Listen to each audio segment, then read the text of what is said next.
So thank you very much for the invitation and a very cordial hello to Professor Wei and to the audience. Maybe before I speak a little bit about the relationship between United States and China, I want to make a few remarks on the overall situation. This is a real global crisis. Of course, it's probably the heaviest economic crisis for the last 100 years. And what makes it different to past situations is that in the moment the whole world is inflicted. America, the same as Europe, as China, Asian and African countries. And therefore, there's no engine to pull the global economy out of this situation. And this, of course, also will have consequences. One of the consequences will be that, of course, economic recovery will be the #1 topic, will be #1 priority for everybody in America, in Europe, and in China. And this will mean that we have the same priorities, but we will have different ways. Europe will do it in a different way to the States, and also China will do it in a different way. We certainly will need a new deal. This will be necessary in order to strengthen investments and also to strengthen demand from people. And this will probably occupy people all over the world. Usually, such a heavy crisis like the post-COVID-19 crisis also is a point and a moment of reorientation for political priorities. And I guess political priorities will have the tendency all over the world to go into new innovative structures, new innovative technologies. I'm sure that research and development will become even more important, that climate change, digitalization, and education will become very important topics everywhere. Just a few words to China-US relations as far as I see it, and most experts also in Europe will see it in a similar way. The relationship will not only stay difficult, it probably will get even more difficult. Why? Because there is not only one reason for the differences between the two states and the two nations, but it's, as far as I see it, 3 reasons. Reason #1 is an economic reason.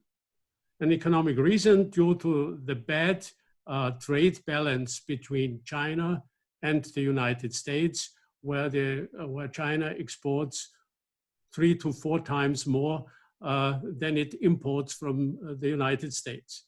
Also, the relationship between China and Europe is a bad one, but by far not as bad as the China-America relation. And insofar, of course, in such an economic crisis, this trade balance will play a very big role. Experts think that around about 30% of the nowadays, or of the past world trade will shrink. And insofar, this probably will be a very important point.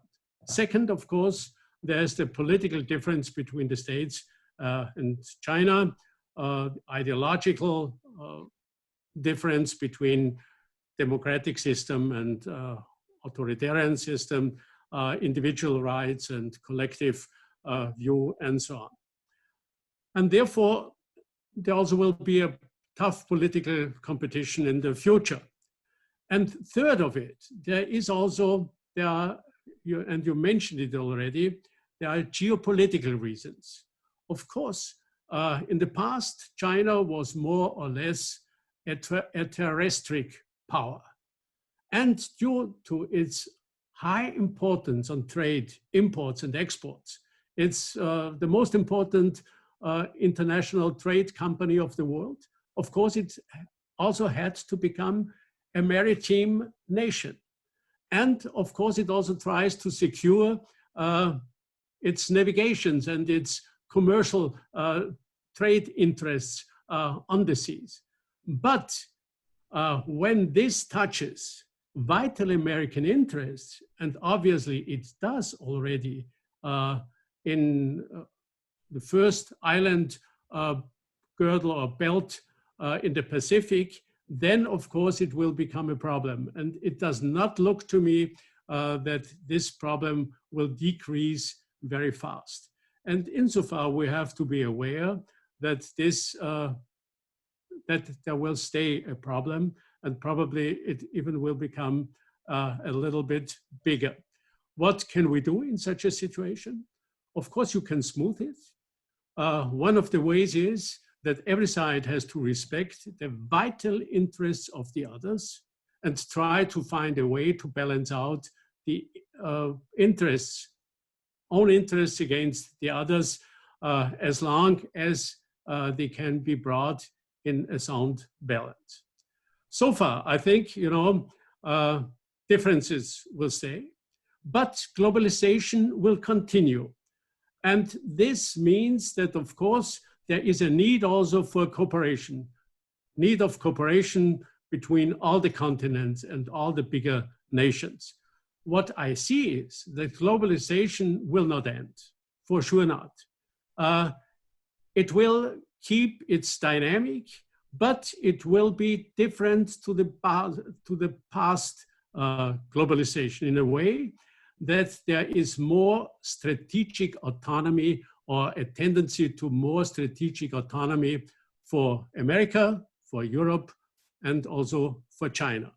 This means that, for example, key systems, key companies, and so on, will be on the stage when there are discussions and when there are interferences from outside, and that states will try to back their bigger companies, to back technological interests and so on in the future.